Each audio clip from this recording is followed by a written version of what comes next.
Nagaan isin ifata akkam jirtu kabajamtoota hordoftoota keenya. Sagantaa kun sagantaa fayyaa karaa toora YouTube Dr. Naaf Ergiitu official isin biraan geenyudha. Egaa karaa YouTube Dr. Naaf Ergiituun yeroo sinirraa badeen ture.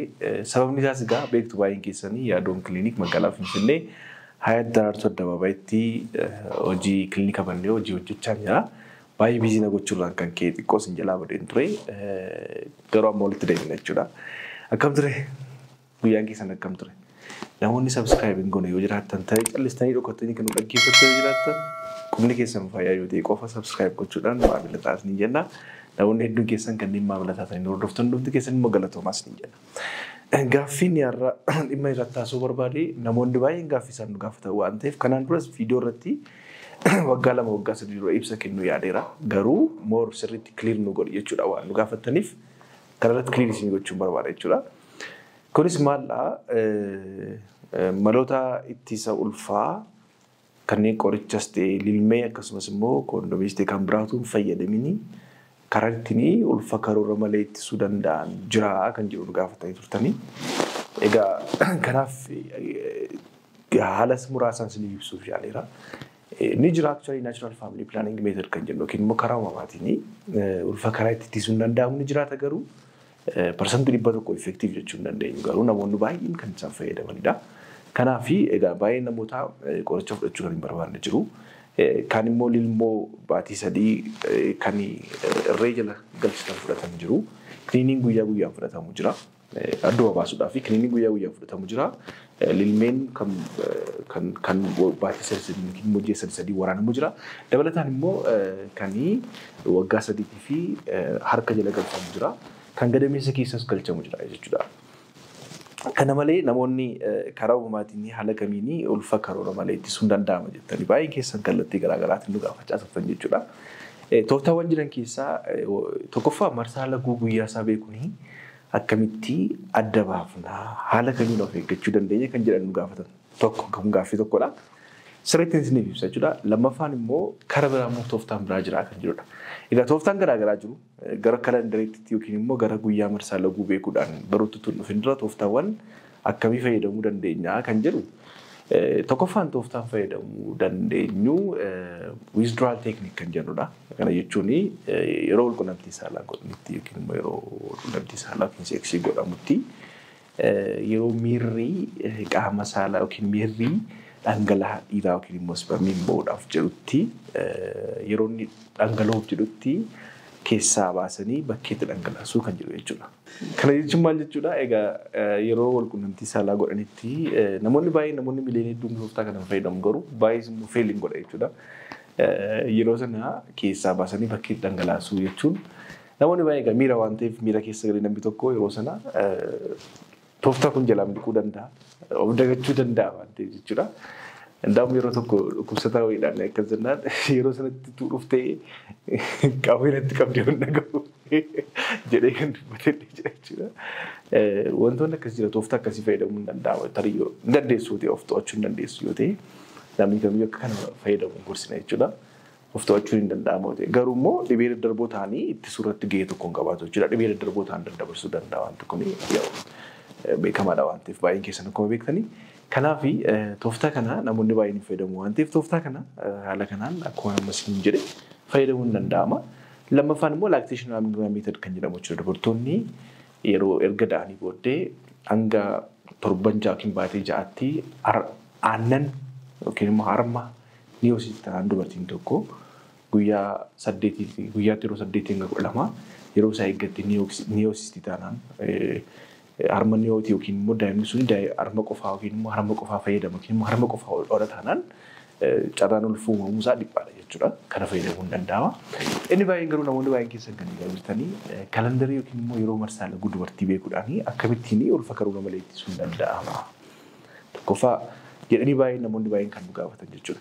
Kuni baay'ee ulfa ittisuu qofaaf osoo hin taane namoonni immoo wal fuudhanii ulfa hodhaaf barbaadanii kan barbaadan illee akka itti fayyadamtan guyyaa isaaniitti himee jechuudha. Fakkeenyaaf namoonni baay'een erga wal fuudhanii waggaa tokko yookiin ji'a 6 ji'a 7 garuu dhala godhachuu hin dandeenye kan kaasan baay'ee isaanii jiru waan ta'eef isaaniif illee wanta kana keessatti nan ibsaaf jechuudha akkamitti akka fayyadamanii.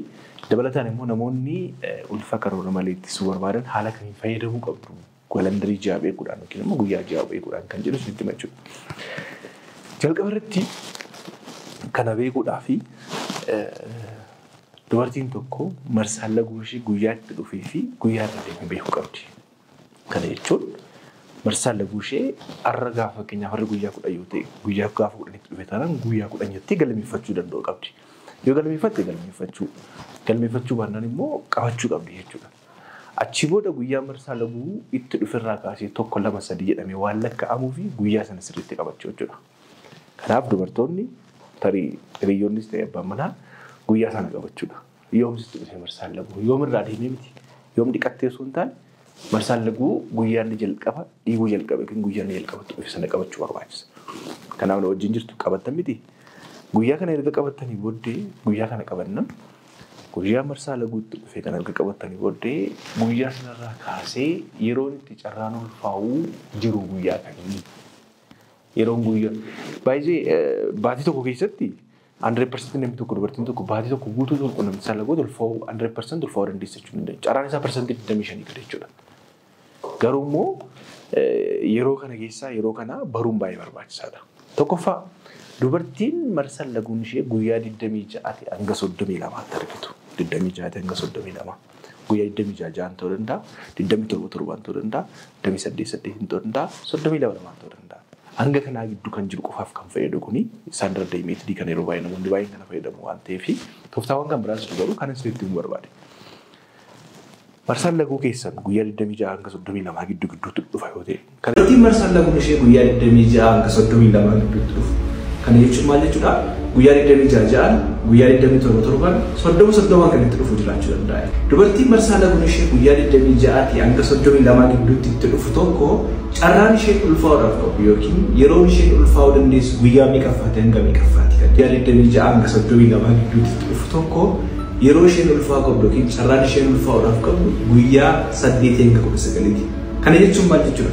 Guyyaa marsaan laguun ishee itti dhufeerraa tokko jettee lakkaa'attee guyyaa 8ffaa hanga 19 gidduu kan jiru guyyaa carraan ishee ulfaa'uudhaaf qabu olaanaati jechuudha. Mee kalendariidhaan sitti agarsiisu. Fakkeenyaaf kalendarii kanarraa akkuma argitanii Hagayya jedha. Hagayya akkuma kalendarii kanarraa argaa jirtan jechuudha. So dubartiin tokko leessee Hagayya 10 kan argaa jirtu 10. Hagayya 10 marsaan laguu ishee itti dhufe.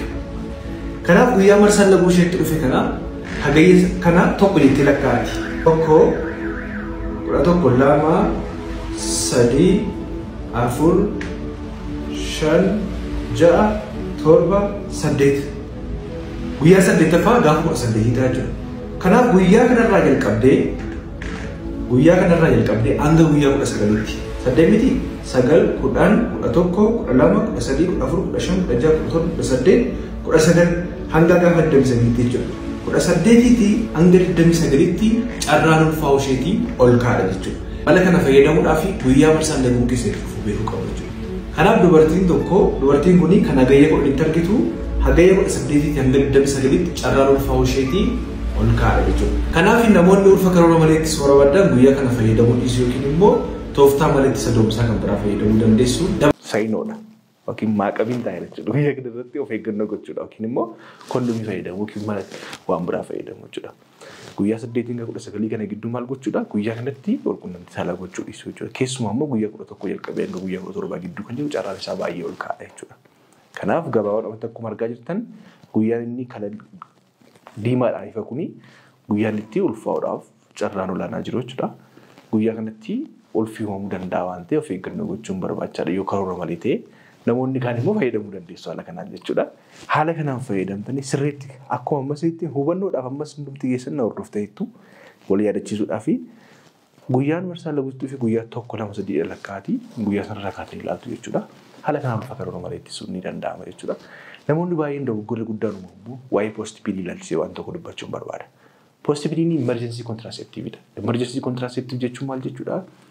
Tariitii fedhii malee yookiin immoo tuutti yaadiin of wallaaluunis ta'uu danda'a waan garaagaraatiin walqunnamtii saalaa raawwattanii ulfee kan uumamneef sa'aatii 72 gidduutti kan kennamudha. Namoonni baay'een immoo akka ulfa malatti isa ulfaa miti baay'ee yeroo dheeraa miti. Namoonni tokko yeroo hundumaa kan irra deddeebiin fayyadaman jiru. Kun hin gorfamu. Yeroo 2-3 caalaa fudhachuun hin gorfamu. maadha kan gorfamu yeroo emergency ta'e tun beekin tariitii dagattanis ta'uu danda'a. Yeroo kana yoo ta'e qofa fudhatamu gorfamu. Namoonni garguru waggaa sadiif yookiin walitti taasisanii kan fayyadaman baay'een isaanii jiru. Kun dogoggora guddaa. Tokkoffaa marsaan laguu akka jeeqamu gochuu danda'a beektu. Dhukkubbii garaa infekshinii fi funcaan infekshinii kalee fi lakka saaxilaman gochuu danda'u. Kun side effect isaati waan ta'eef baay'ee of eeggannoo gochuun baay'ee barbaachisaadha. Kanaaf yeroo dheeraa fudhachuun hin gorfamu. Kanaaf namoonni kana gootanii jiraatan of qusadhaa siin jechuun barbaada. Egaa kabajamtoota hordoftoota keenya sagantaa keenya guyyaa irratti barumsa guddaa argatteetti jedhee yaada. Namoonni dhuftanii yaalamuu barbaadan dhimma fayyaa kamiin waliin mari'achuu barbaadan teessoon keenya magaalaa Finfinnee Hayaat Addawaawaa irratti argamna. Lakkoofsa bilbilaa argaa jirtan kan duwwaa 937 bilbilaati. Kottaatii beellama qabadhaa yaalamaa isin jenna. Waan turtanii hordoftaniif galatooma fayyaan dhabina.